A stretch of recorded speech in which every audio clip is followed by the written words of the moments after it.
ये कहना कि हम एनडीए में जाने की तैयारी कर रहे हैं, ये सरासर गलत है, ये झूठ है, बेबुनियाद है। इसके मतलब मैं जानता हूं ये क्यों किया जा रहा है। यहाँ पे कुछ लोगों की आदत है, जब वो नेशनल कॉन्फ्रेंस को मजबूत देखते हैं तो हमें कमजोर करने की कोशिश जो है उसकी साजिशें रचाई जाती हैं, बातों को जो है तोड़ मरोड़ के पेश किया जाता है। तो जैसे मैंने कहा, सबसे पहले ये कि एनडीए के साथ हमारा कोई वास्ता नहीं है, ना आगे जाके हम एनडीए के दरवाजे को खटखटाने के लिए तैयार है। ना एनडीए के लिए दरवाजा खुला है, ना खिड़की खुली है, ना कोई जरा सी भी हमारे तरफ से कोई गुंजाइश है। जहां तक ये तासुर दिया जा रहा है कि हम एनडीए को छोड़ रहे हैं या इंडिया को छोड़ रहे हैं या हम इंडिया को आज कमजोर कर रहे हैं, मैं दोबारा अपनी बात जो कई महीनों से हम करते आए हैं, इंडिया अलायंस के पास पहले से ही 3 सीटें हैं, श्रीनगर, अनंतनाग और बारामुल्ला।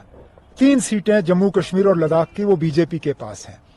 हमारा मकसद आज बीजेपी को रोकना है और इस मकसद के लिए कांग्रेस के साथ सीट शेयरिंग की जो प्रक्रिया है वो अभी शुरू हुई नहीं है। फॉर्मली, इनफॉर्मली कुछ बातें हुई हैं, उनको अब हम फॉर्मलाइज करेंगे।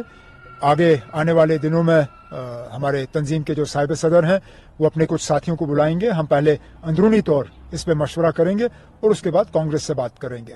उमर साहब, जो कश्मीर की 3 सीटें हैं, अगर इंडिया अलायंस ने बोला कि उन पे भी डिस्कशन होगी, उन पे कोई डिस्कशन नहीं होगी ना। देखिए, अगर इंडिया अलायंस का मकसद आपस एक दूसरे को कमजोर करना है तो ठीक है ना, अब हम इन सीटों पे बात कर सकते हैं।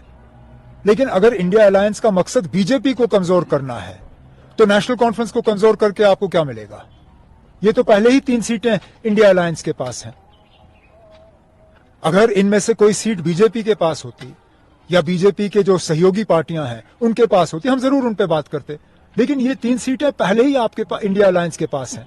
अब आप मुझे बताइए, इंडिया अलायंस में जाने का मकसद क्या था? बीजेपी को रोकना या अपने आप को मजबूत करना? अगर बीजेपी को रोकना मकसद है, फिर आप हमसे सीट क्यों मांग रहे हो? अगर मकसद ये था कि आप अपने आप को मजबूत करना चाहते हो, फिर जिस इरादे से आप इंडिया अलायंस में आए हो वो गलत है। हमारा इरादा सबसे पहले दिन से यही था कि हम जम्मू कश्मीर और लद्दाख की जो 6 सीटें हैं इनमें हम बीजेपी को हराना चाहते हैं।